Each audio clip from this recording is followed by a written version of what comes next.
about 4 to 5. Oh, okay. Yeah, it's not a lot. Some people come back up.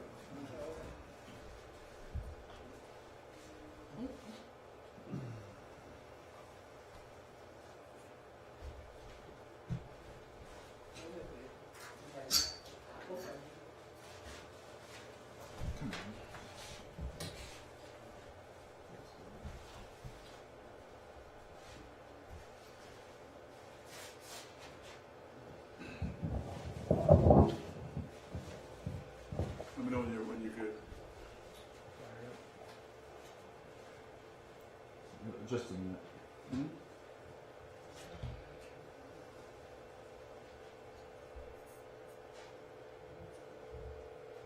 They had to go into YouTube to get that? Is that what you're saying? No? Is that reading or is that? No, I sent my grandson to YouTube. Yeah, YouTube's fine. Hey, YouTube's fine. Yo, good without it? Okay, then if you tell everybody to come on back.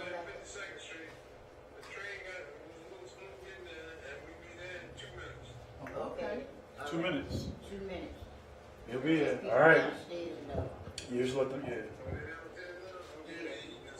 Right, so tell people to come on back up. We're going to tell folks to come back on upstairs. All right. Dhoruba's a couple minutes away. All right. And as we get started again, family, what we want to do is we want to let folks know. First of all, we hope that you enjoyed the food from Mama Atiola's. Give it up to Mama Atiola's again, please, if you can. Give it for them. Also, I know I picked up at least one book. My brother Hanif in the back. Brother Hanif, wave your hand, brother. So, shout out to Brother Hanif. He's been a long-time vendor in the city of Philadelphia.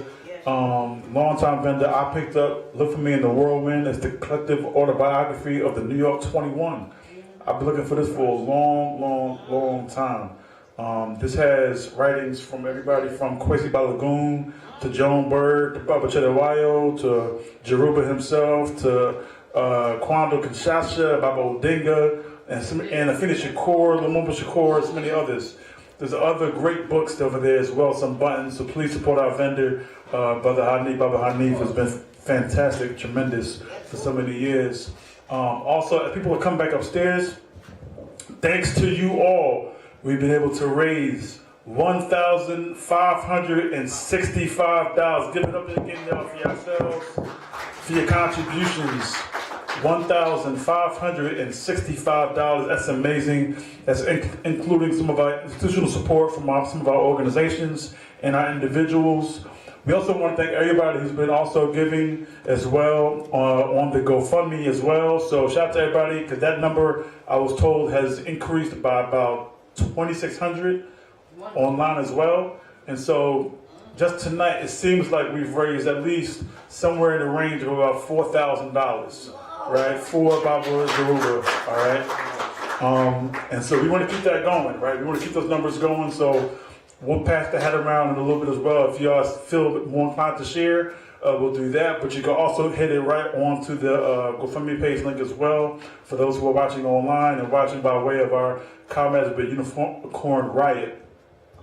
As we mentioned that we're going to do, as folks are coming back upstairs from eating, we want to show once again this brief video from Baba Dhoruba. Zinga led a dialogue, a conversation at Mumi Abu Jamal's 70th birthday party just this past April with many of the veteran Panthers and Panther Cubs.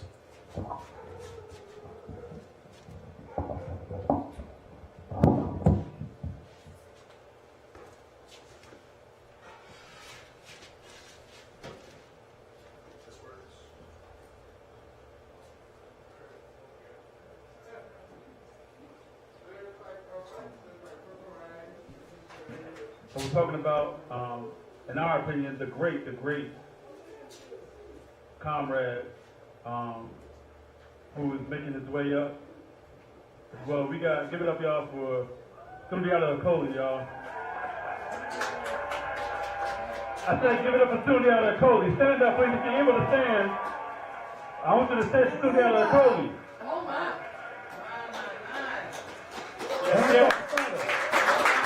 Henry off the fighter.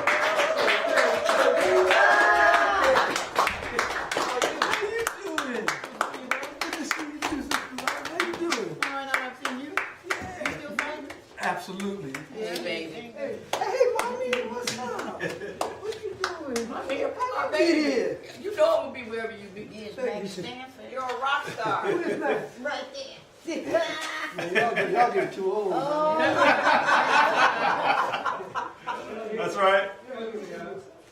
Come on, come on, come on. There you go, there you go, there you go. Oh, man. Yeah. I'm sorry I'm late. Nah, you on time, you on time. You on time. You here, How you baby? doing, man? And I took the blame. Where should I sit in? You ready? Hey, whatever's coming. I confessed. Right there, good.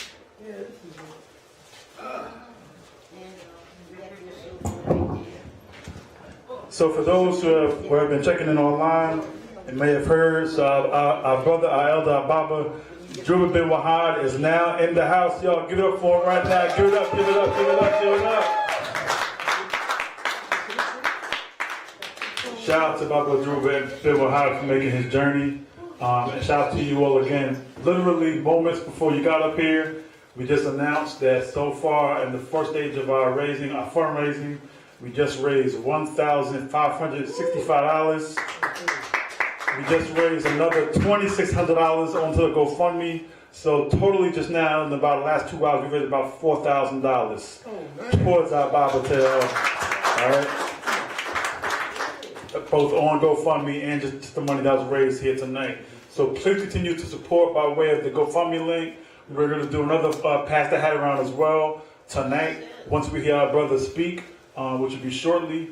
We also have a special call coming as well from one of our political prisoner elders and leaders and giants. That'll be forthcoming. But like I said before, we're going to show this brief film. This brief piece here was when Baba Dhoruba, Mama Nzinga held court for the 70th birthday party for Mumia Abu Jamal this past April, and really gave a good message for the people who were in attendance at the church there. Hold on a second.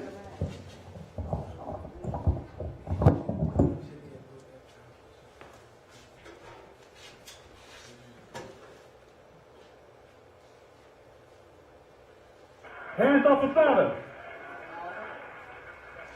And then we want to bring up our brother, as he said. I know. As I was saying though, I wanted to bring him up last, and that's somebody who we love dearly, who came from a long way, miles and miles and miles and miles across the water to be with us tonight. That's Dhoruba Bin Wahad, y'all.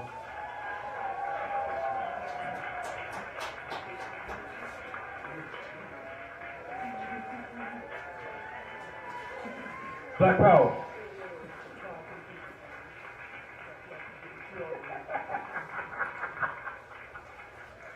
So, how we doing this? So we gonna let Mama and Dhoruba provide the words, and then we'll keep moving. So I'm gonna get you on the microphone, and then y'all can provide a few words for us. Before me and Dhoruba speak about anything, we want everybody to say who they are and what chapter they represent. That's right. Brother Shep, New York State Chapter, Harlem, Bronx. Brother Tyree, I'm from the Brooklyn Chapter. Peace. Regina Jennings, I was a Philadelphia girl, but I jumped a late plane to go to Oakland before they were Panthers in Philly. So I'm an East Oakland Panther.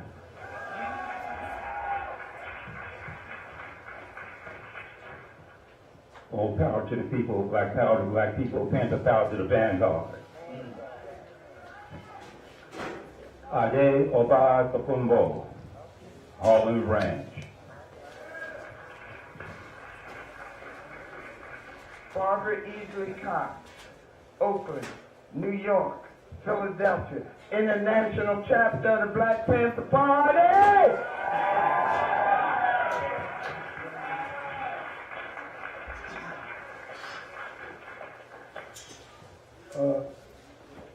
Suliata Cody.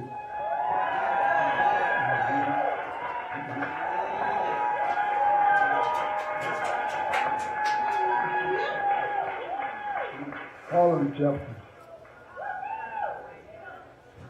Step aside. Bill Brown, Philadelphia chapter.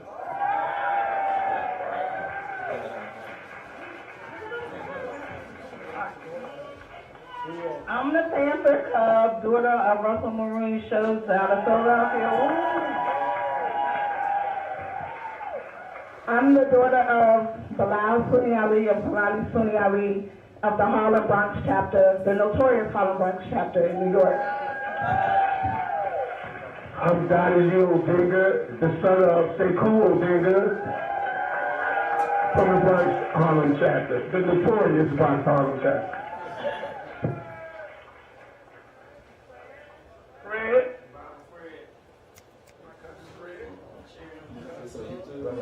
I'm honored to hold the video chair, Fred Hampton Jr., the deputy chair for Fred Hampton, also co-chair for Deborah Johnson.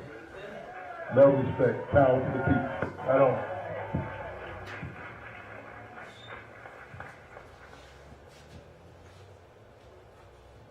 I'm Nana Akwe-Enum Oyemini Anike.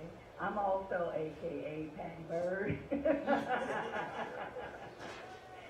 You know, I'm all those. And when I answer to whatever someone calls me, because my cubs over there, they call me Bad Baby. No matter where I am, if I hear somebody holler, Bad Baby, I said, them cubs, they rat me out. But they be looking out for me. They be making sure that I'm all right and I'm safe. And I'm just proud for this moment that we're being honored. And I just want to say a few of these political prisoners' names. And if I don't say a political prisoner, as you know, after I'm through, please shout out. Brother Alameen, Jamal. Yeah, Real Alameen. And Veronica Bowser, who will be out May 7th or 8th. Praise the Lord. Praise the Lord. Zulu Whitmore, Kamal Siddiqui, Joseph Bowden, Ronald Reed. Anybody that I mentioned?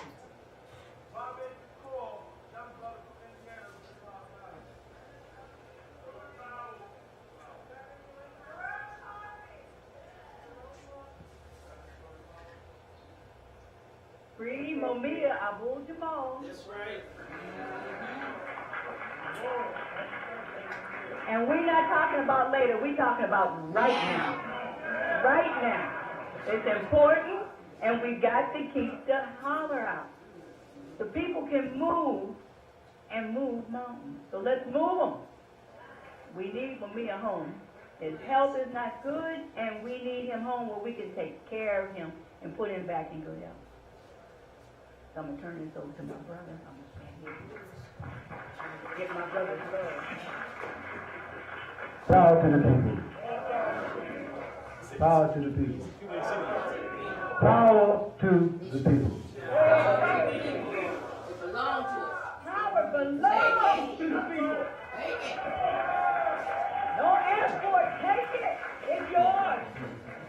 I just want to say briefly that my comrade, Mumia Abu Jamal, the brilliant writer, brilliant analyst, and speaker who's spoken for the voiceless all of his young adult life until this very moment at 70 years old.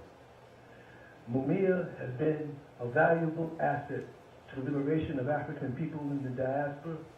He is well known around the world. He is revered and loved by people, oppressed people everywhere.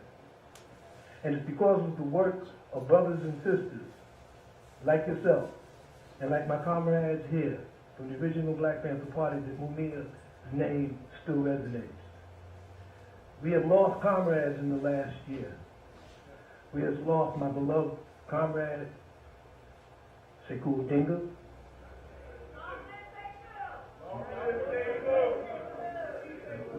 Lee Barry, Blood McCrary. We have lost so many of our brothers and sisters. Some brothers and sisters who can't be here today, like Jamal Joseph, like so many other brothers, Jaleel Mutakin. And my comrades, I just want to say to this, My generation is the last of the loud.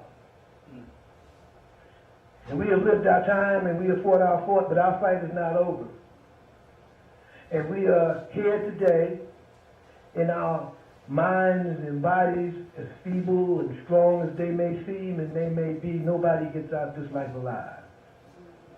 But the purpose that we are here for on this life, in this life, is the purpose that Allah put us here for, the Creator put us here for.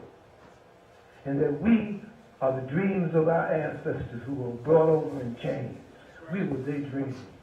That one day they would rise up amongst them, a generation that would fight for our liberation and fight for our freedom and not give up that fight. And I'm honored to be here with comrades who walked that walk with me, who fought that fight with me, and who I would give my life for, and they would willingly have given theirs for me. But I want to say one thing right now, that we are living in a historical moment. These are crying times and these are liberating times.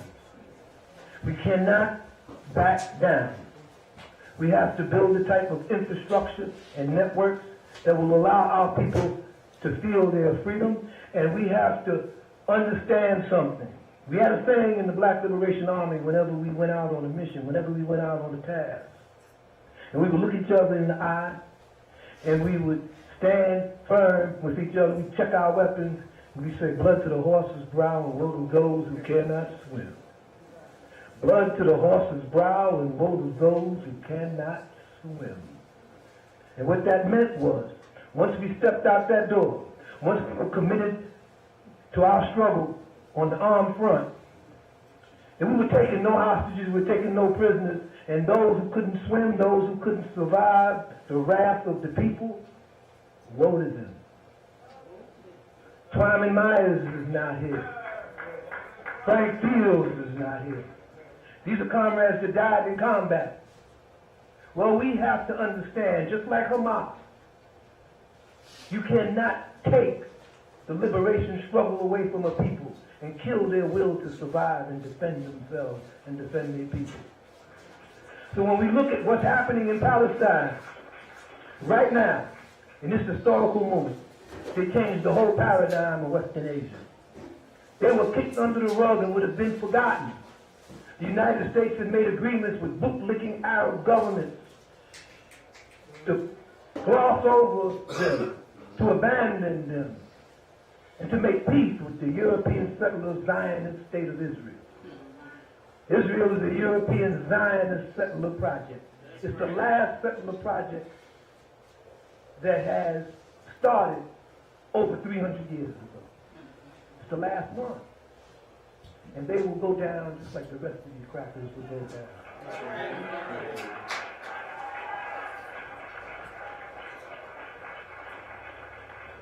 But like Curtis Mayfield said, these Zionists, they know they're on their last leg. They know the world is turned against them and they reveal their hand to everybody. We have a new generation of young people that is taken to the streets, that have gotten out on the streets, is being arrested now as we speak, all around the world. It's a new generation. So brothers and sisters, our job is to educate, to liberate.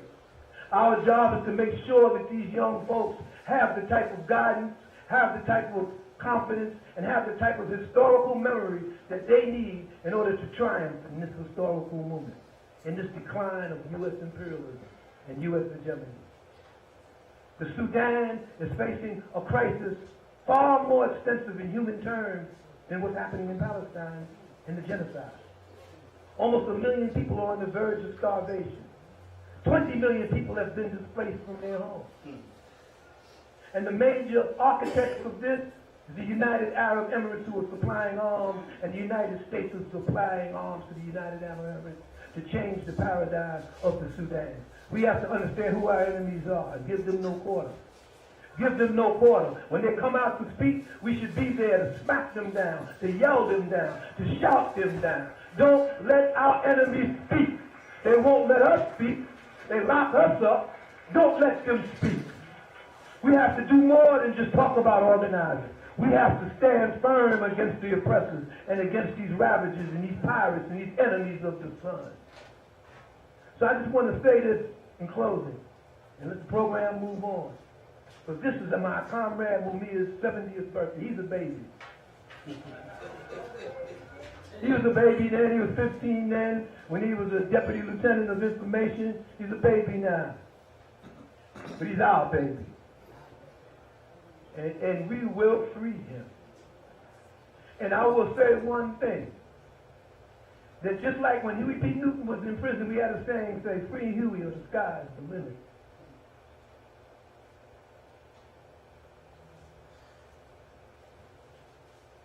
COINTELPRO again. Niggas out there, you gotta rest. Let it rest, let it rest. That's good. And so, that was once again. So we need to build an infrastructure. We need to build the type of organizations that could exact the consequence on this system, on these pigs, if they do not free our comrades, our brothers. We can't just demonstrate. We have to understand what they have in plan for us. What they're doing in Palestine, they will do to us. So we need to make this clear. We need to train. We need to organize. We can't mourn, we have to organize. We have to build to win. We have to do all of these things that require our struggle and our sacrifice and our dedication. So I just want to say in ending, sister, just flash the 1 minute sound, but you know, I don't usually recognize stuff like that. But I'm going to do this now out of courtesy because I got to get in the wind. But I just want to say I'm humbled to be here. I'm fortunate to be here, all the way from Africa. I'm here.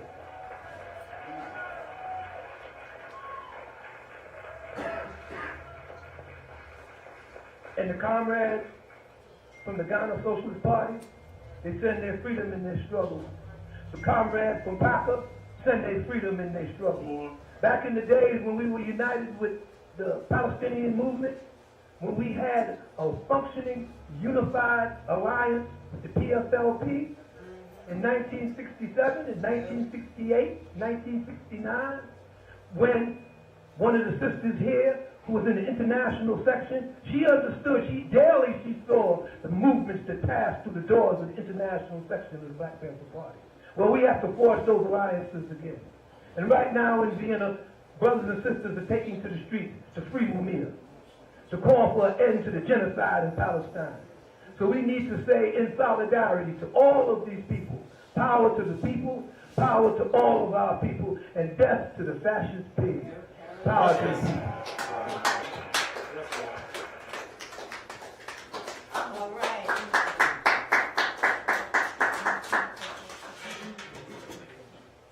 It's gonna be pretty hard to call that guy. So once again, y'all, that was so powerful message from our brother, and it's funny because we find ourselves in this similar times talking about fascism with this recent election of a couple days ago that everybody's talking about. We could discuss that ad nauseum, but we're here for liberation. Is that right? That's right. And so we understand that we have a greater mission and a greater vision in mind. I'm gonna give the microphone to Mama Pam to introduce our brother, because she's been the one that's really been at the forefront of coordinating all of this for us all today. So Mama Pam. Bring up our brother. Okay. It's a whole lot that we can say about our brother Dhoruba Bin Wahad. And but this brother jumped into my heart when he came home, and I watched him and study the first book I think you did was Still Black, Still Strong. Right. So all I want to say, because you done heard a lot about him, still black, still strong, our brother Dhoruba Bin Wahad. All right. Still black, still strong.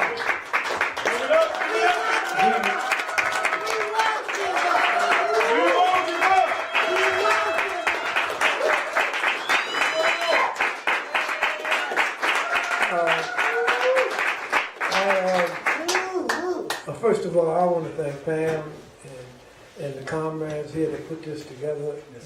Basically, it spurred a moment. And it's really refreshing and gratifying in the winter of my life to come, even though the numbers may be small, the type of love and commitment and the track records that are in this room is amazing. You know, we got Comrade Max, we had Sister Love. I mean, come on, man. And that, I didn't even think I would see them again. You know, so I just, yeah. You know, I really appreciate everyone coming out tonight and trying to help out. But I want to say something that birthday celebration was, Pam tells me, was back in December of last year. April, yeah. Well, we know that a lot has happened since then. Yes, sir. A lot has happened. And for those of us who've been through a lot is happening fast. I know when we were young, it didn't seem things were moving fast enough. It seemed like things was moving in incremental stages. But now that we're older and we're able to observe and we slow down a little bit, we acquired a little bit of wisdom, we realize things are moving pretty fast. Since then, we've had 85 million white Americans vote for a buffoon, bogus billionaire. That's right. A buffoon. Yeah, clown. You see? And I can't help but remembering the phrases from my youth that people get the leaders they deserve. America has the leader that it deserves at this particular point in empire. Empire is coming apart at the seams. The last white supremacist settler project in 500 years is coming to an end and trying to drag the whole world into a holocaust and war in order to maintain themselves. But they're going to lose. They've already lost. And we see the North Atlantic Treaty Organization that was set up at the end of World War II that was supposedly established as a bulwark against the then Union Soviet Socialist Republic, today Russia. We see that formation has somehow, during the Cold War, migrated to Africa. Has troops and facilities and intelligence networks in the Sahel. Well, we ask ourselves, well, what is the North Atlantic Treaty Organization doing in Africa? All we have to do is just retrace the steps of post-World War II geopolitics. And we see that the Second Imperialist War, and that's what it was. It was the Second Imperialist War. The First Imperialist War, we all know, was World War I.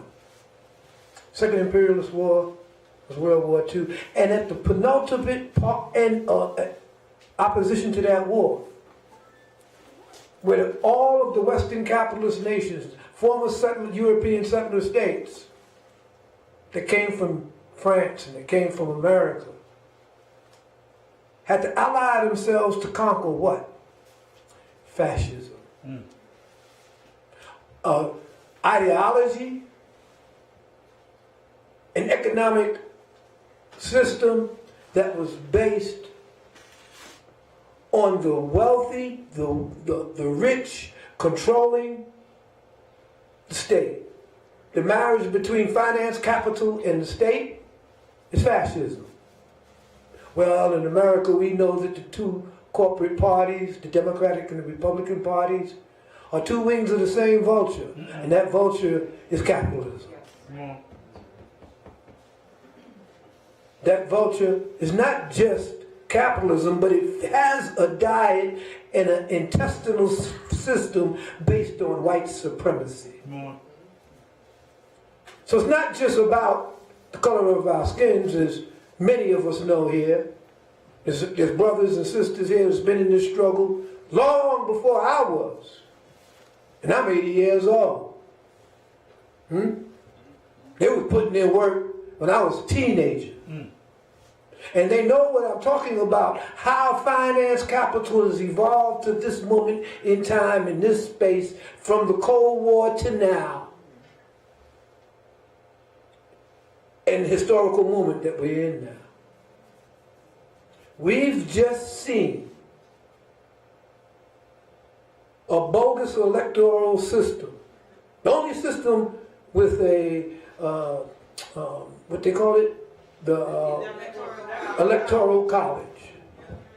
The built-in mechanism that the founding fathers put in place to ensure that the popular vote would never think about taking their property and their privilege. How about that? So they had a fail-safe system in place. It's the only so-called Western democratic nation with an electoral college system. Any other place would have a left that was a shadow government that had to form alliances with the ruling parties in order to rule. Not America. It's a winner-take-all.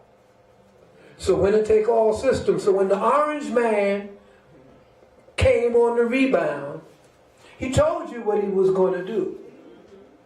Those who thought that they were displaced by the neoliberals of the so-called latte left, we know they're not left. There's no real left in America. That's the reason why we have a misleadership class. That's right. Because there's nothing left to the left of them, to push them, to make them lead, to make them stand for something other than their own self-interest. Well, now, brothers and sisters, we know this is our chance. Orange man, they got elected, everybody's crying crocodile tears and teeth are gnashing and people ready to jump off the balcony. I woke up to the screams of people in Brooklyn. He won! I thought the place was on fire. I'm searching for my shoes. I said, what happened? I said, Orange man won. We done. I said, you done. Me? I was out of here.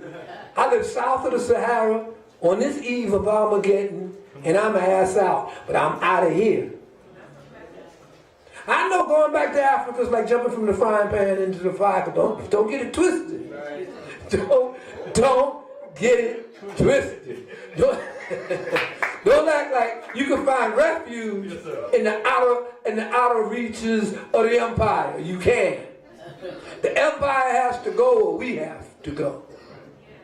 So our solidarity with the African, because you know in Ghana, for instance, where I'm at right now, there's an election coming up next month. And if you noticed, I don't know if some of you noticed, the State Department issued a notice that there's certain Ghanaians who will not be permitted to travel to the United States, won't be given a visa. And for the last 2 months, you've had demonstrations in Accra opposing the bootlickers and the regime. I call him Mr. Potato Head. The present leader of Ghana, the NPP. See, many of the African governments have adopted the same modality of the electoral system as the Western Europeans. So they got two major parties. Neither one of them are the party of Assegiefo or Kwame Nkrumah. They're the NPP and the NDC. They're the Ghanaian version of the same vulture with two wings. One's a so-called liberal and the other one's a so-called conservative. But they both agree to military alliances with the United States. When Traoré in Burkina Faso and the other brother in Niger ran the French and American out of their country. That's right. They had to close down their drone base. Where do you think they're building their new drone base? In Ghana. In Ghana and Ivory Coast. That's the new drone base. Half of the international airport belongs to the United States military. The old part of the airport belongs to the United States military. They can go back and forth. They don't even need a passport. All they need is military ID. So they used as a conduit into West Africa to smuggle in, to bring in all types of nefarious counterintelligence and Afrocom intelligence, working hand in hand with guess who? The Mossad, the Israelis.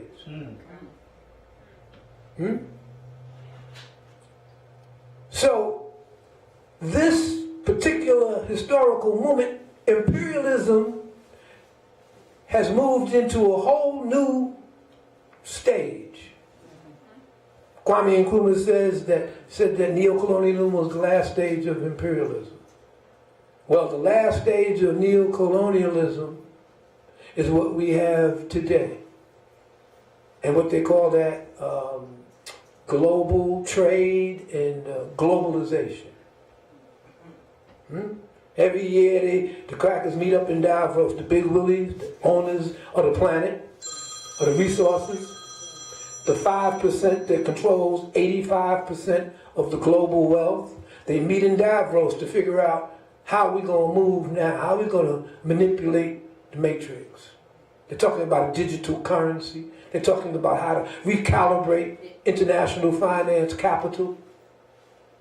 Soon we might have barcodes on the back of our neck or on our wrist when we go shopping. You know, they scan your barcode and say, "Excuse me, sir, you're going to have to put those groceries back. Your account is in negative."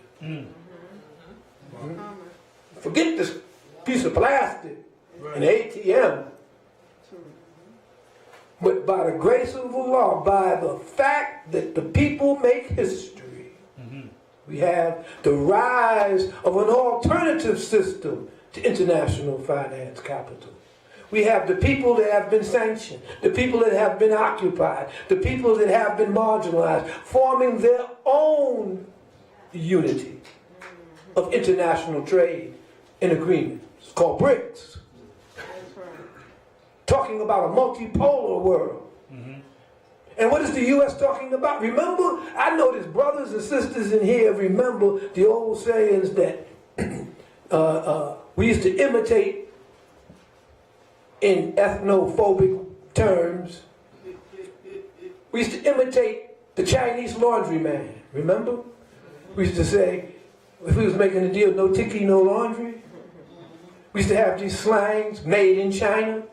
There was a time, everybody, you got brothers here old enough to, and sisters here old enough to remember when made in China was a joke. That's right. Man, where you get that from? That shit was made in China. Now, the iPhone parts are made in China. Where you get your software from, man? I get that from China. Damn, that's some good stuff. So what is the U.S. talking about? They're talking about pivoting towards China. They realize that their hegemony, their global hegemony is threatened, not just by China, but by the rise of oppressed people around the world to take control over their own economies, over their own lives. Cuba is joining BRICS. Cuba's been under sanction since 1922. Cuba's joining. Venezuela's joining. Soon that SWIFT code you got on your bank account, you won't need it no more. Soon you can buy oil in any currency. They killed Gaddafi because he wanted to change the basis for energy or oil that runs the Western world. He wanted it to be a multi-currency exchange rather than the petrodollar. Well, every time they kill one of our visionaries, the people rise and create a whole new paradigm based on that vision. So we see that Gaddafi died because he was about to do it in the petrodollar. And what has arisen in his death? A dysfunctional Libya, but BRICS. So imperialism hasn't won a battle since the end of World War II. When the French tried to go back and recolonize Southeast Asia, they got their ass handed to them in 1954. Right after 1954, and that, right before that was Korea. They thought they could unify the whole of the Korean peninsula, but China had just rolled into power in 49. And they changed that. They didn't win that. In fact, the Korean War is still an active conflict. It's an armistice. My point is, every so-called effort by the imperialists, by the white supremacist European settler states from the West has met with failure over the last 50 years. And now we're living in what might be the end of times for imperialism. I ain't talking about no abstract horror movie stuff. I ain't talking about, you know, Jesus is going to come back to the Holy Land, you know, once the Jews, and that. And the irony about this lie is they're not even Jews. They're Europeans. They're Ashkenazis. They have no lineage, no DNA connection, no historical connection to the land of Western Asia. Okay? They come from the Balkans. They come from the Caucasus regions. They come from Europe. You see? So, never before has the idea of a secular nation been so clearly shown to the world. A world now that is populated by former colonies, former colonial nations. Everybody sees that the United States and the white supremacist settler state of Israel are wedded at the hip. The United States is a colonial settler project. Just like Canada. Just like all of its allies. And so it shouldn't surprise us when 85 million people vote for this buffoon. When they went behind that curtain in the voting booth, all of the white women that were talking about anti-abortion rights and they can't control my body, you understand? All of them were saying, well, you know, Kamala got to walk on. If we look at the Kamala Harris campaign, it was more of an inauguration than a campaign. A coronation than a campaign. Had Megan Thee Stallion twerking. Had Beyonce singing. You see?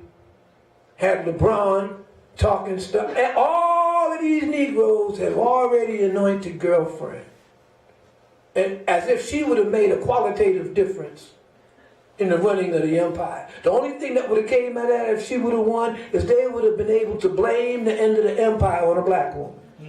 If there wasn't for a black woman, the empire still be going.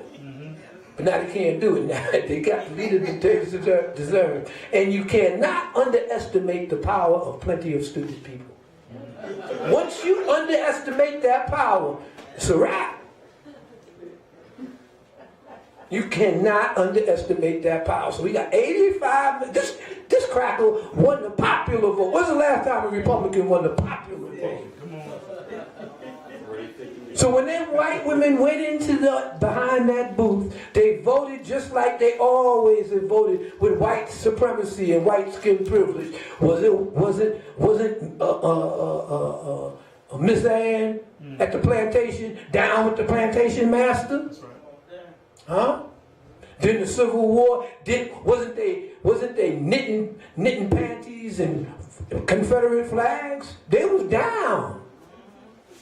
White supremacy shows solidarity across sexual differences. They show that solidarity. So what do we have? We have Negroes to come out. I mean, you had Obama talking about, let me talk to the brothers. When's the last time Obama called anybody a brother? When he was president, he ain't called none of us brothers. He wasn't talking about anything for black people that wasn't for everybody. Same thing Kamala had. When did she become a sister?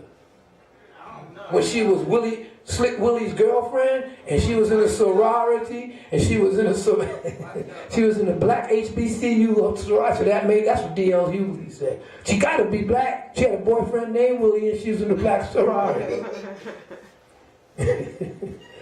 I mean, I'm not making this up now. I know it sounds crazy, but I'm not making this up. So my point is, and I cut to the chase, this is a unique opportunity for us to get rid of these Negroes. That's right.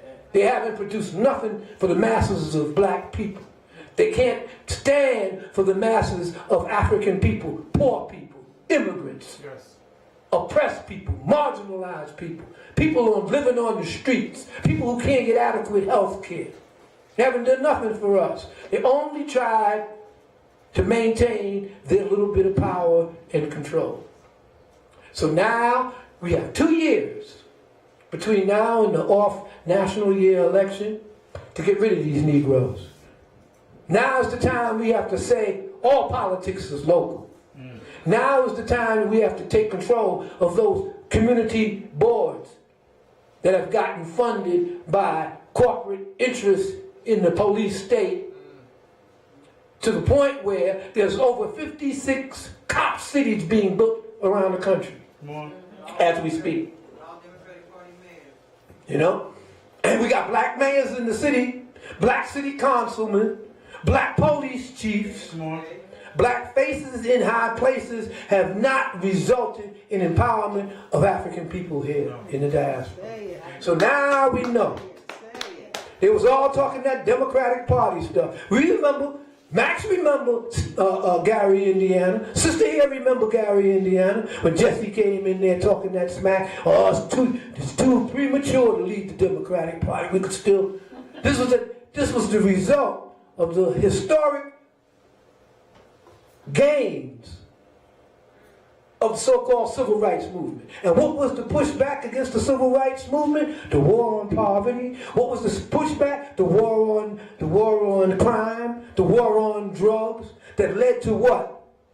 The industrial incarceration. That's right. Mass incarceration on an industrial scale.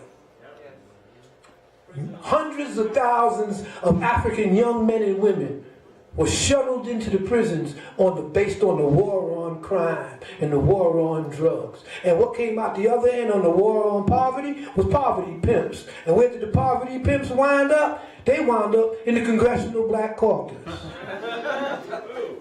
The poverty pimp, look at the names of some of these mayors. Look at the Keisha.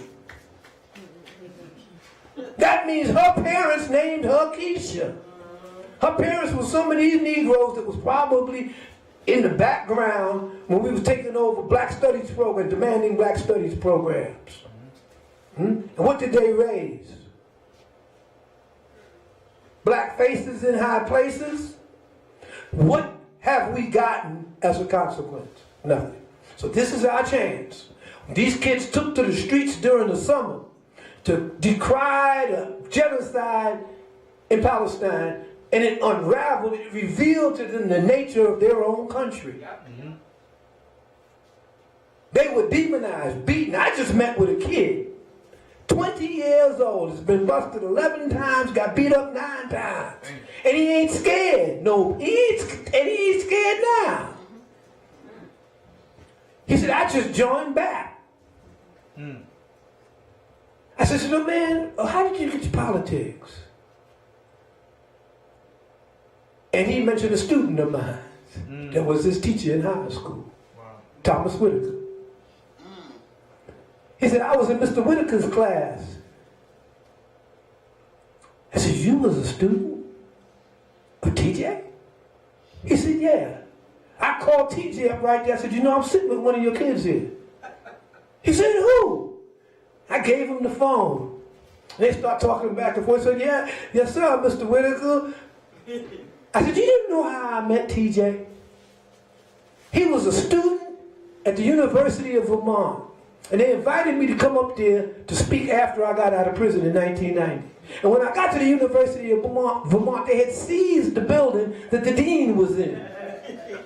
And I had to climb up a ladder to the second floor and get on the balcony to talk to the students that I didn't know. I thought I was going to speak in the auditorium.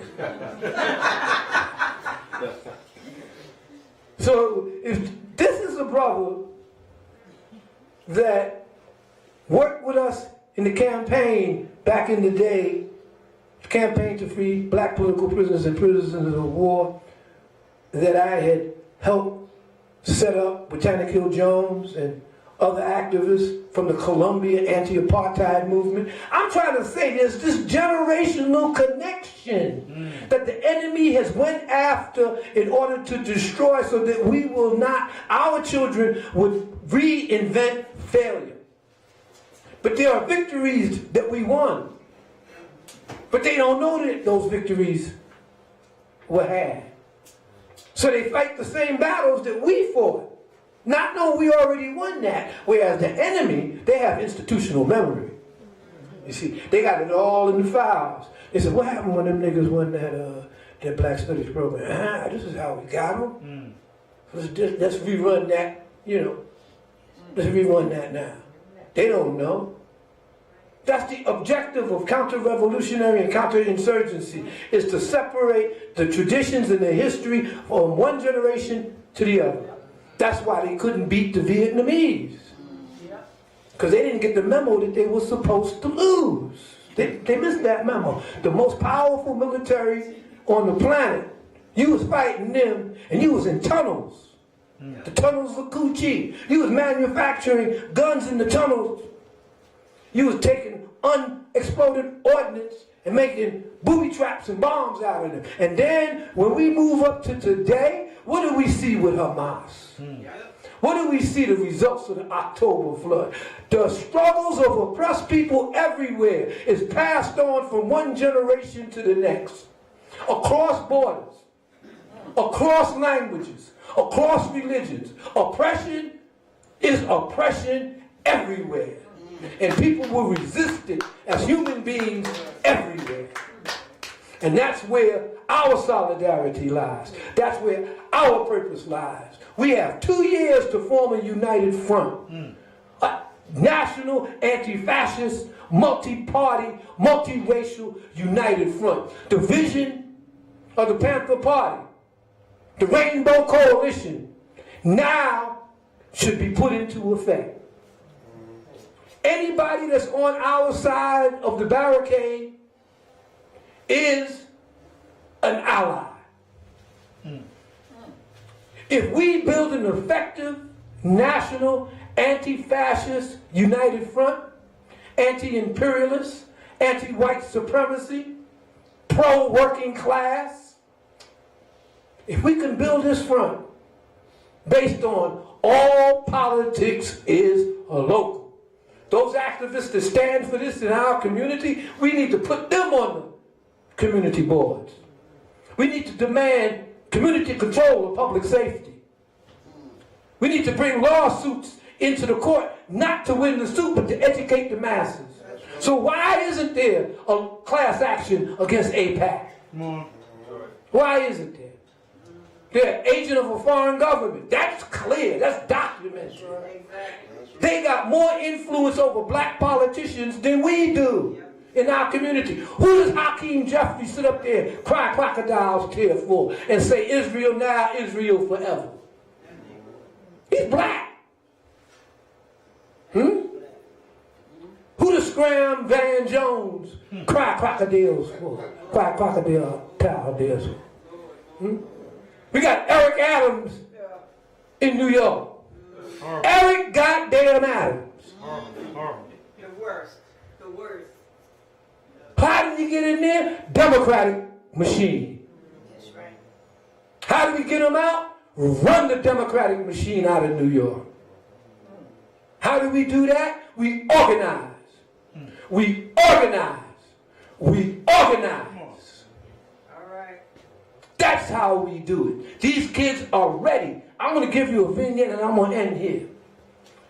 The other day, I'm sitting up in my niece's apartment there next to the Barclays Center, and I get a phone call. I get a text saying that these young folks would like me to come to this panel discussion on direct action in Brooklyn.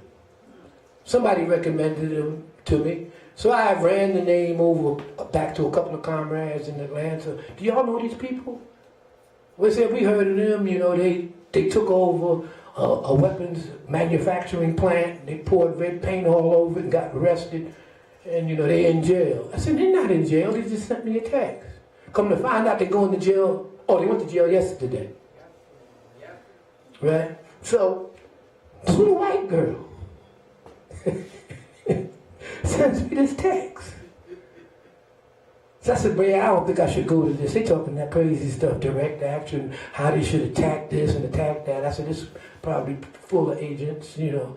So if I say something, because you know how I go and get on the road, and I might say anything. So I said, I don't. But at the last minute, I said, go ahead on. And I'm going to tell you this. This is the story. This is why I know this is our time. So they said, we'll send the Uber for you. We're so honored if you come. I said, what y'all know? How y'all know me? These little white kids. From Massachusetts and Vermont, you know. So they call an Uber. I drive for about a half an hour from the Barclays Center. I said, man, this is a setup. I'm driving through loading docks, truck loading docks. I said, man, where are we going? And we pull up into some dark area. I get out and turn the corner. There's this cafe. It is packed to the gills with Gen Z white kids. I mean packed. When I say packed, I mean packed.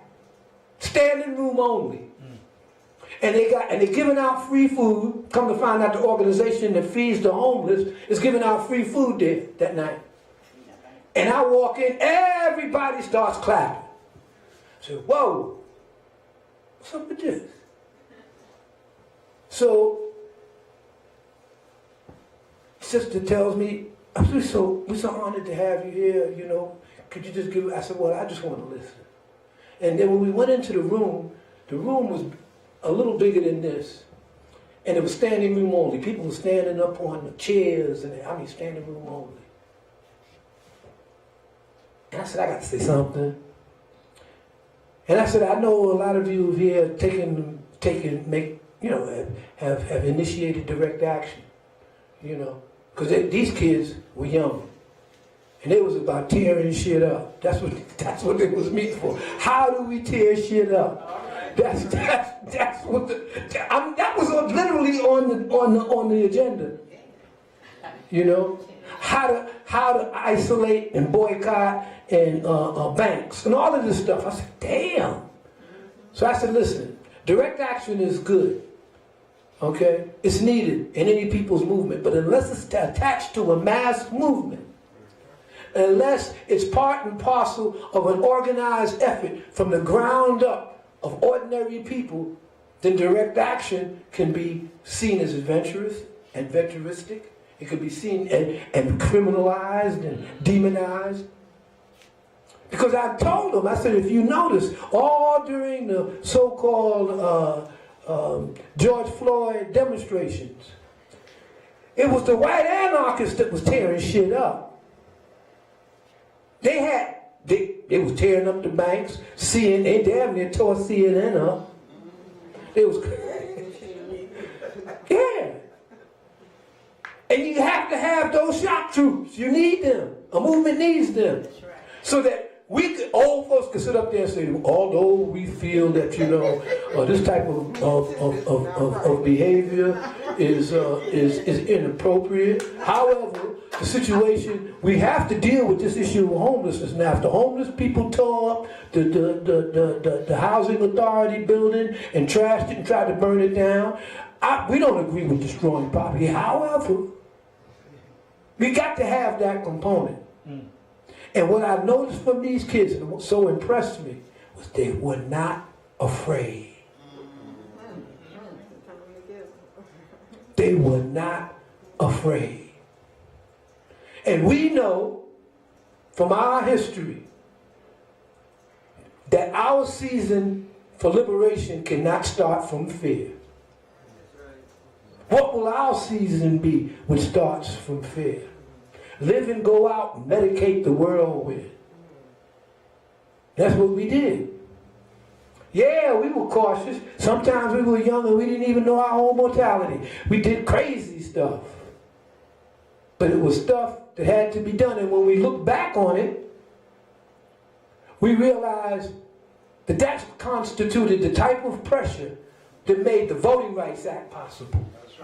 It was that type of pressure that made King sit up with LBJ and say, look, you don't want to talk to Malcolm. He ain't talking. Them Negroes that just burned down LA, they ain't talking. So Martin comes out and says that violence is the voice of the voiceless. Got Malcolm talking. I got Martin talking. Before Martin was murdered, his politics was closer to Max Stanford than they was to the head of the NAACP.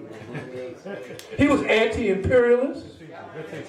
Look at it. He was anti-war, anti-imperialist, anti-white supremacy. Talking about I might be integrating into a burning house. Huh? So we know that this moment, when these kids went out on this campus, and now some of them are doing their 60 days in jail. When I'm sitting there talking to a young kid who's 20 years old that has already been arrested 11 times for protesting and beat up 9 times, and he's ready to keep protesting. I know I got a mission here. I woke up energized when I found out the Orange Man won. Everybody said, man, what? I said, boy, this is the best thing that happened to us. This is the best thing that happened to us. And y'all knuckleheads beat up those kids, turned your administration and police loose on these kids because they was protesting genocide. Tried to say it was anti-Semitic. Passed a bill saying that anti-Zionism equals anti-Semitic. Well, you wrote your own obituary with that. Because 4 years from now, if we tried to convince a Jewish activist or student that Zionism was separate from anti-Semitism, he would have argued with us till the cows came home. Now these kids know that automatically, off the top. So they can't be hoodwinked. When the counterintelligence program was active against the Black Power movement, they painted us as anti-Semitic.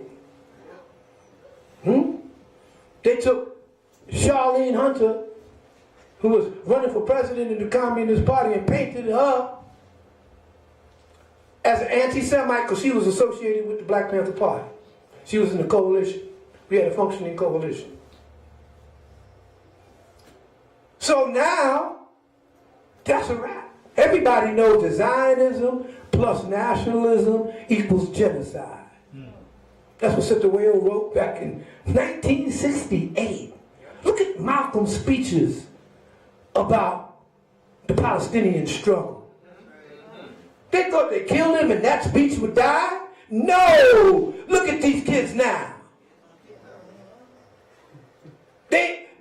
I got the speech sent to me from Dar al-Janoub in Vienna. I got Malcolm's speech sent to me from Vienna by activists that had invited me out there to speak 3 years ago. Okay? So, this is our time.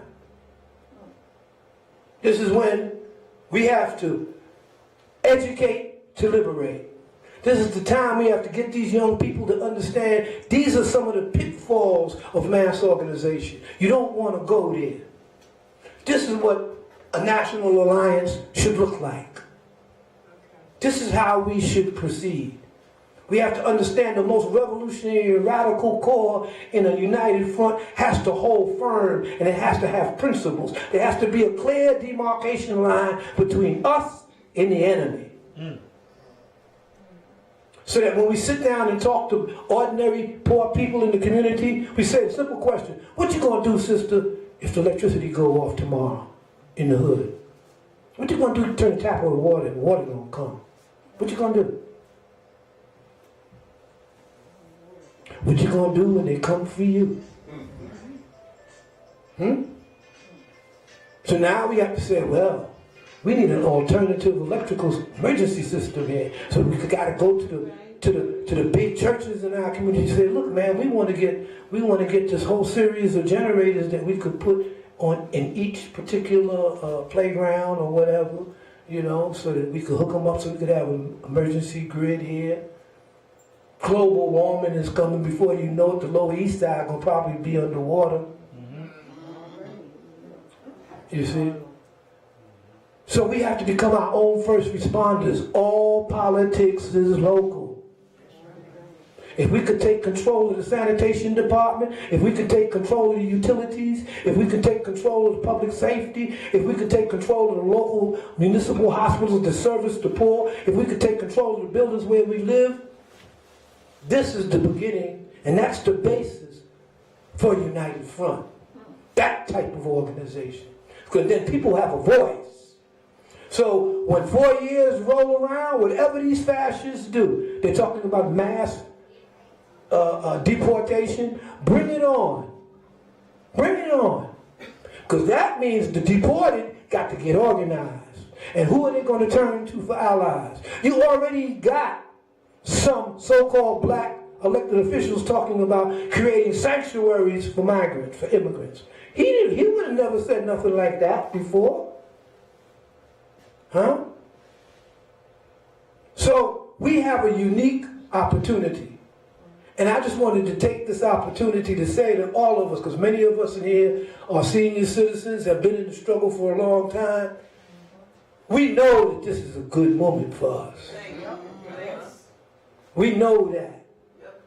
And that's why I told you that story about them young kids.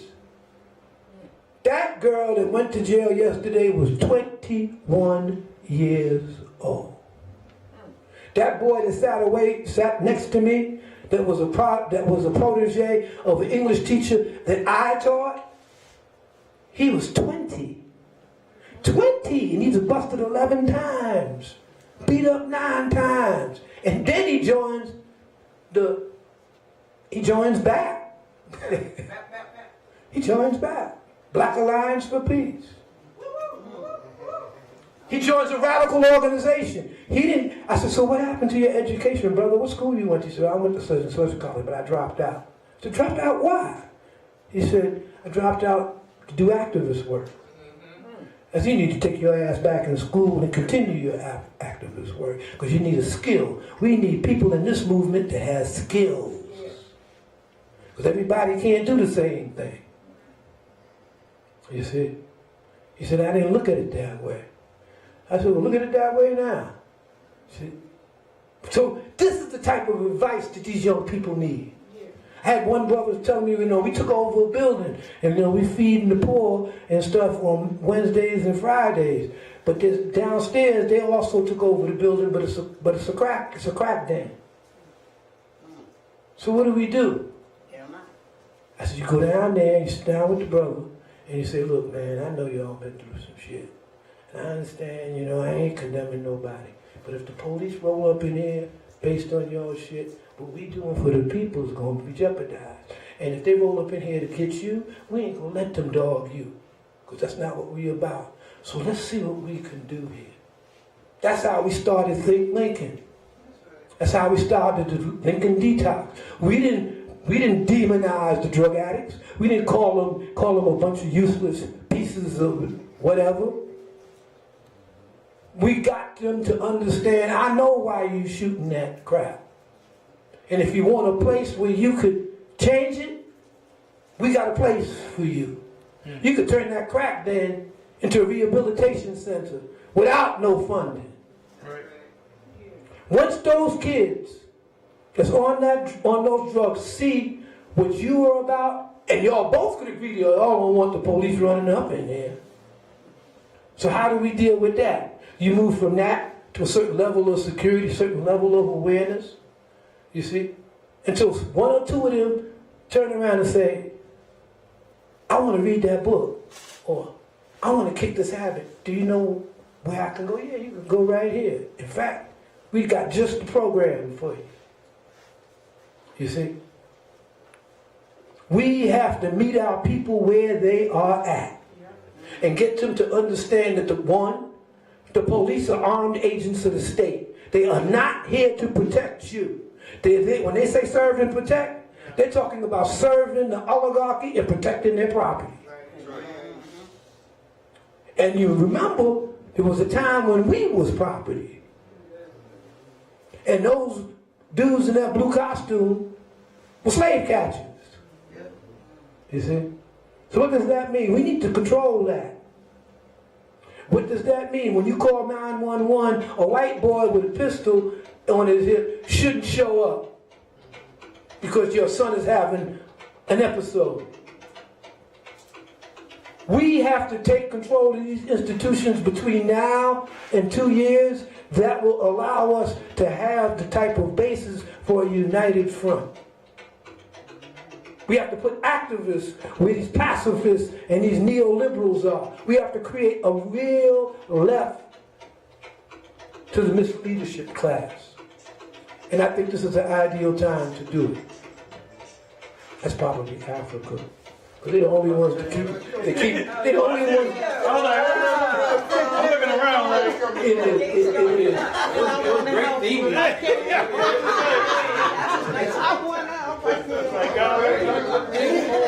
Everybody got that ringtone. Y'all just never picked it.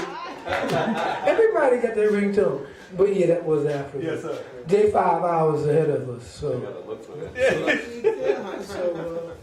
So it's damn. Yeah, it's 12:30. Yeah, it's about 12:30. Okay, so I just want to say that let's look at this as an opportunity. And I'm so glad that folks have come out to help me with, you know, I'm so broke I can't pay attention. I ain't gonna lie. But that's what I'm saying. You know, when we come together like this, that means, you know, I could rip and run. I could do a few things. They're calling me from Africa, in fact, and I got a little network there. You know, trying to work on some young folks there. So that's empowering. Not just my physical, which I would tell you, give you an update. I underwent cancer treatment for 2 years at Sloan Kettering. I had to come back every 3 months, you know, for infusion. I didn't do the chemo. I came back and it worked. I had stage 4 when I started. I was on 2 years. It has stopped. Some of it has shrunk. So I come back every 3 months to have an MRI, CT scan, and get a reevaluation, you know. And so that right there is an expense, just getting the ticket. Like I'm due back January 17th. But I know that when I come back, some of these kids that's in jail are going to be out. I know that when I come back, you know, Orange Man would have started his thing. I think he get inaugurated on the 20th, doesn't he? Yes. So they already, I mean, if you look at the news, these crackers are saying racist stuff out loud that they didn't say before the election. Yeah. Oh, that's not what he meant. He didn't mean that. You got dude talking about that fat B-I-T-C-H. You understand? The attorney, she's going to find out what's happening. You're talking about Letitia James. Hey. So where are the brothers that say, man, if you mess with that sister, now I ain't agreeing with no black attorney, but we will fuck you up. That's right. That's right. That's right.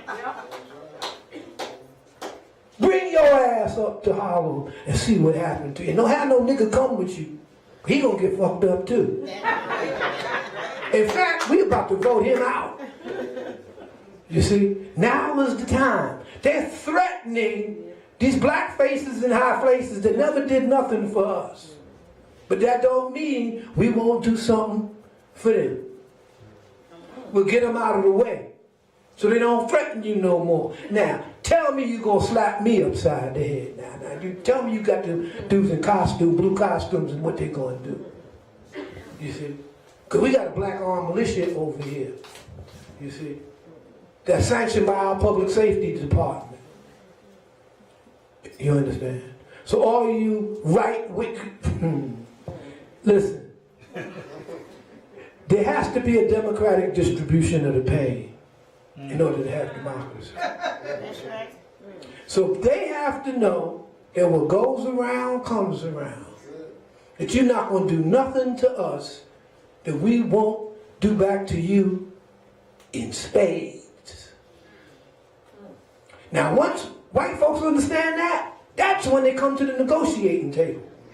They didn't come to the negotiating table in Vietnam because the Vietnamese tried to convince them that they had a right to self-determination. They came to the table because there was American boys coming home in body bags. There was American kids running to Canada to rather join the military. There was an anti-war movement that has upsurged across the country that was led, in many respects, by a black radical left. There was student movements that was closing down the campuses. There were workers' unions that sprung up with black workers demanding working class rights. How did they stop that? That's what these kids have to learn. We know what they did. Now we got to let them understand, don't repeat those mistakes. So I'm energized. I'm really appreciative of everybody that came tonight. And all I gotta say is, we should go to work from here. Power to the people. Yes, sir. Give it up again now, brother. Dhoruba Bin Wahad, y'all. Give it up, give it up, give it up. You got some questions? Pam said, do we have some questions? I know everybody in here has been around the middle a long time. I know y'all ain't got no questions. Barbara, when you say that on politics is local, we have oppressors in blackface. That's right. Here in Philadelphia, running the whole joint. That's right. Every last one of them is descendants of Africans that were enslaved in the That's United right. States. So how do we... That's what I'm trying to say. The off election year is 2 years away. So we begin now. These guys got to run for the little re-election. They got to run for office again. This is where we start mobilizing. This is where we bring out the contradictions about gentrification and housing. How come there's no money available for the community health programs, but there's money available for the police union? There's money available for more cops. There's money available for Cop City, but there's no money available for us. This is our movement. So in 2 years, we need to get them out of our city. If we got 3 activists that came up and won a seat in the city council, or 12, we could cause mayhem.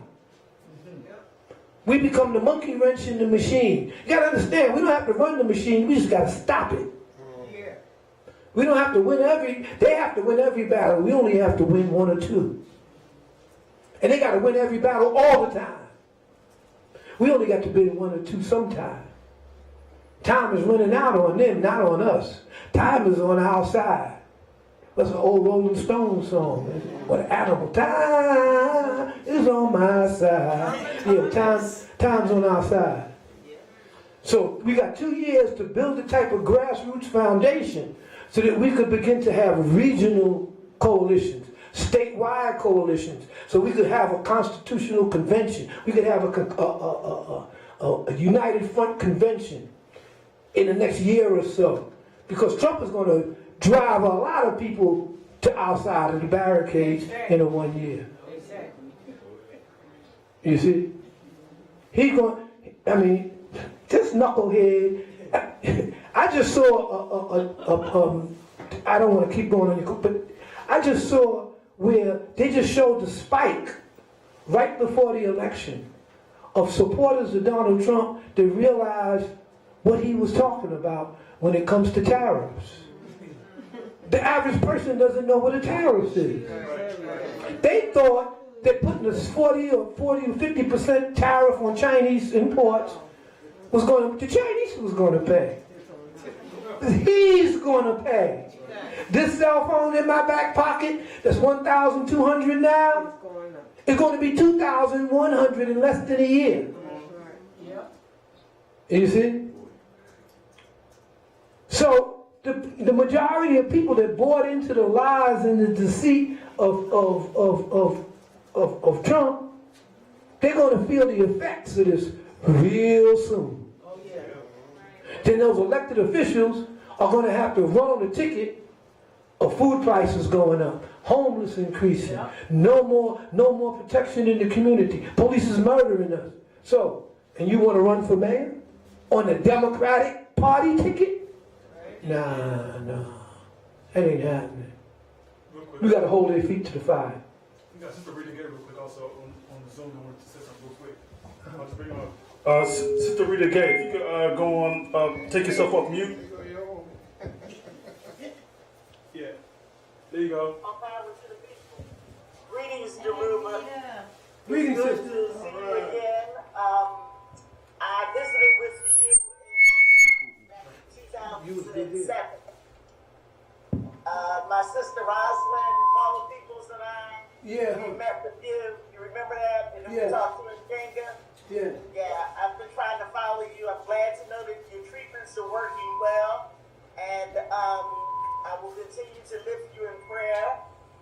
I don't have much, but I'm sending a donation because we have to support each other. That's right. That's right. So, all power and traveling mercies as you go back and forth to Ghana. And prayerfully, I'll see you one day soon. Inshallah. Thank you, sister, very much. Sister has a question? Yeah. Good evening, everyone. My name is Asankwa Nkrumah. Dhoruba, how you doing, bro? I'm doing fine, sister. Look, this sister been, man, come on. She been in the trenches so long, man. She got combat boots on for sneakers.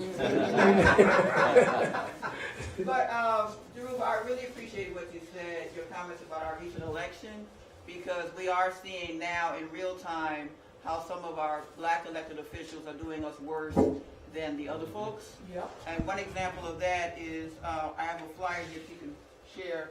2 of our young sisters were shot doing what we call landlord terrorist officer evictions last year. We had this private office running. In Philly, yes? Yes. And these 2 young sisters, Angel Davis, the other side is Latif Batia, they were shot doing these landlord terrorist officer evictions because there was an office created and here in Philly, and it ran like a mercenary army for landlords. Right? What I want to say about that is, though, our people came to the streets, members of the city council did the right thing. This office is now closed, at least for now, but there is a possibility it may reopen again in a kinder, gentler form. So I'm saying all that to say is, this is the time for organizing. Like you just said, I was kind of glad Trump won, because people don't want to protest and organize when there's a Democrat in office. But everybody want to cry and whatever when it's a Republican, right? So now is our time. Now is our time to organize. Now is our time to try different strategies and take advantage of technology and this youthful energy in these streets. That's right. These young people have been playing Kwame Ture on VP I'm trying to tell on you. TikTok I'm trying to for tell the you. past year. I'm trying to tell you. They've been playing Zionist Logic by Malcolm X on TikTok on VP. They sent me a Phil Donahue joint with Sister Soldier. They sent this to me. Say, brother, I heard so much about, I didn't know that you were still around until I saw this documentary, and So, I mean, the sister's absolutely right. This is the moment that we can get back things on referendums that we want to get. We got the NCBW, National Coalition of Black Attorneys. You know, why isn't there a lawsuit to decertify the police unions? They're not workers. They're armed agents of the state. So if we brought a lawsuit, a class action, let's just say we had 20 of the members of the families of kids who were murdered by police, and the police got off the hook, and it was the unions that represented them. And we had a lawsuit that said that these are not working class workers. These are armed agents of the state. They have the power of life and death over people. You send them out to bust up unions. You see? So they should be decertified and their contract recertified. They could have their associations, but they shouldn't have the type of political clout and pretense that they're workers. And that's another good point in terms of organizing. These sisters here who were shot last year doing evictions, the city of Philadelphia has not given them any support whatsoever. None. They have been living on GoFundMe for the past year and a half. Their lawsuit does not go to court till January, February of next year. That means they're having to live for 2 years with their young children on a freaking GoFundMe. That's right. So the flyer's been passed out. Please share that information to organizations that you know can donate $100 to Angel Davis and $100 to Latif Bathia. If 1,000 individuals and organizations can donate $100 to each of our sisters, that's $100,000 to help them live like human beings till their cases go to court and be successful. So thank you. Yeah, the sister pointed out something, that the landlords have their own militia. And Philly they did. And they probably, half of them probably off-duty cops too. You see? Well, they weren't sent. And they're licensed to carry. This is what I'm saying. So if we get on the referendum, community control of public safety, and each political district, say here in the city, becomes a public safety board, and we bring our own folks to the public safety board, and we vet the cops, we determine the type of policing activities in our community, we then have our own training for civilian first responders. This is the beginning of us creating a community, you understand, that could sustain itself and hold fast against armed agents of the state. So, you know what the sister's talking about, I mean, the landlord got a militia. The landlord, we ain't got shit. I mean, that's deep. And 30 years in Philadelphia. And 87%, I believe, of Africans in the diaspora here in the United States live in rented housing. But the landlords could have a militia and we ain't got none. So this tells you that the law on the local level can be manipulated and changed to our benefit because we have the numbers. So if we got the Green Party, for instance, that's registered in, say, 31, 40 states, if they are part of the coalition, which they said they supported before the election, I made sure I got them on YouTube to support the idea of an anti-fascist coalition. Now that the campaign is over, they can get to work on it. Well, I know one thing we're going to find out. We got to put the pedal to the metal. They should be, if they're on the ballot in certain cities, then we want the referendum for community control of police on the ballot. They can help put it on there. If they don't help put it on there, then they tell us where they stand. And Dhoruba, you got 2 members of Black Alliance of Peace in the room, and I'm a member of the Green Party of Philadelphia. So thank you, bro. All right, thank all of y'all. I got to catch a train out of here. Yeah. I know, but my train was late, and I got to get back. I just got it. You ought to stop. Why don't you stop? But I do have to go. Get up again for Brother Dhoruba Bin Wahad, please. Give it up, give it up, give it up, give it up, give it up. We're going to end today's program for saying thanks to everybody for coming out. It's been a very powerful program. Thanks everybody for coming out. I'll give final remarks to Mama Pam to send us off, y'all. Final remarks, Mama Pam. Final remarks. Final remarks, I want to say thank you to everybody that participated online and off. But today is just one day. The battle for Dhoruba's health continues. So just keep passing the word over and over again. And how much you say we raised? We raised $1,565 here in Philadelphia, and about $4,000 in the past 3 hours online as well. All right. Yeah. So anyway, go home, keep pushing it,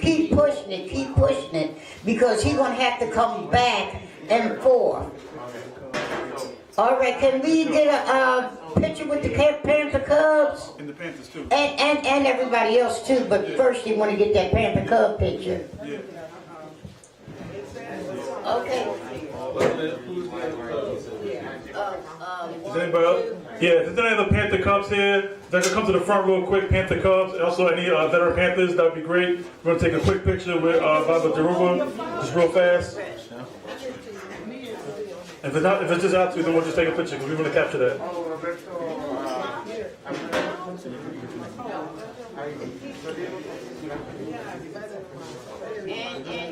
And the rest of the Yeah, of course. Cubs,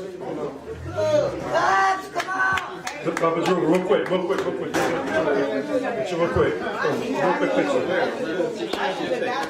Huh? What? There's no man single. I think it's just them. It might just be us. I'm supposed to be in the picture. Yes, sir.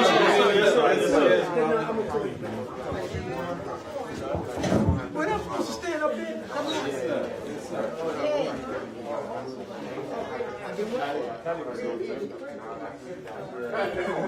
All right, everybody get there. Picture. Wait, hold that pose. Man, y'all with these cameras, man. You can't smile forever. Okay, don't forget. So, can we get to everybody? Oh, where's Max? Max? Yeah. I went in, what's the name?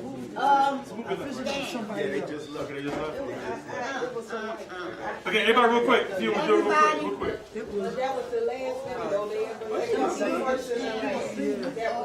If you want to be in the picture real quick. If not, Yeah, me too, man. All right. Some people jump in real quick, please. Come on.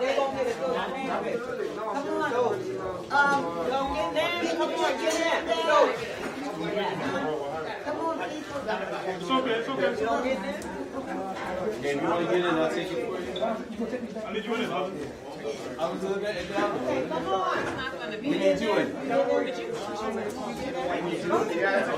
right. All right, everybody, come on in. Everybody, come on, real quick. Hey, who I'll send you. Terrain can point it.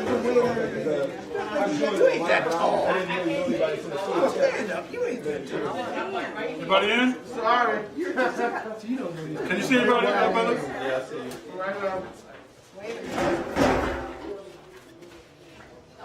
Power to the people. Organization. Free them all. Organization. Okay. Don't go nowhere. Don't go nowhere. Oh, come on. What are you doing, Where were you, man? Y'all was back there. Where was you? She was sitting right next to me. I was. We need to show the other one, Mama. We're going to come back up there. Yeah, I went. Free Palestine. Free Palestine. Free Palestine. Free Palestine. From the river to the sea, Palestine will be free. All right. Okay, you got to get Donald Trump won this election on free and fair. That's another thing. Elon Musk paid up $1 million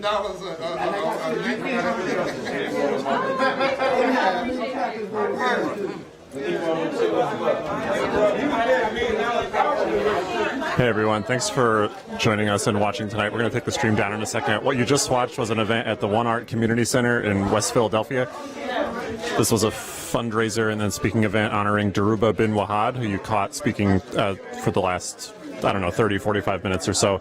Dhoruba Bin Wahad is a former member of the New York Black Panther Party and a founder of the Black Liberation Army who was imprisoned for, I believe, about 2 decades for being accused of being involved in the shooting of 2 New York Police Department officers. However, it came out in the 70s that Dhoruba Bin Wahad was targeted by the FBI's COINTELPRO program and that the prosecution in his case actually hid a bunch of exculpatory evidence that probably would have gotten him off at trial. So he was actually released in, I believe, 1991 under an order from the New York State Supreme Court, and the Manhattan DA decided not to retry him. So Mr. Bin Wahad resides in Ghana but travels back and forth for medical treatment. So you just heard from some people from like the Black radical community in West Philadelphia advocating for him, raising money for his case. And then there's some remarks from him as well if you go towards the end of rewatching the stream. So Framing the Panthers was the show.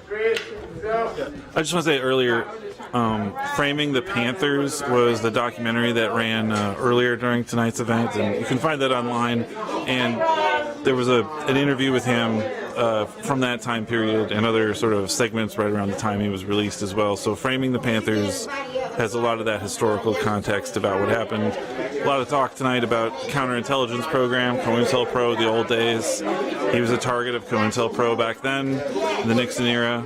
And obviously we were hearing a lot of remarks about, what happens now in American politics after the Democratic Party largely lost the national election. Obviously Harris was defeated, and so we were hearing some perspective from the seasoned Black radical scene about what they can do to organize these things, and I think it's very interesting. So again, thank you all for tuning in. If you can support our work, unicornriot.ninja/donate.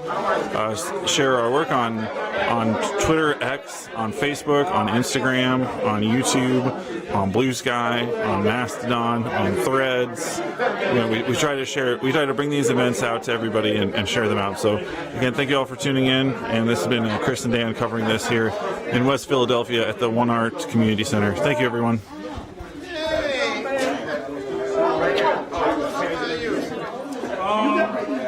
I think so. What's your guy's name again? Unicorn Riot. Huh? Unicorn Riot. Unicorn Riot. Yeah, give me one of your cards. Say y'all send stuff all to the moon and stuff.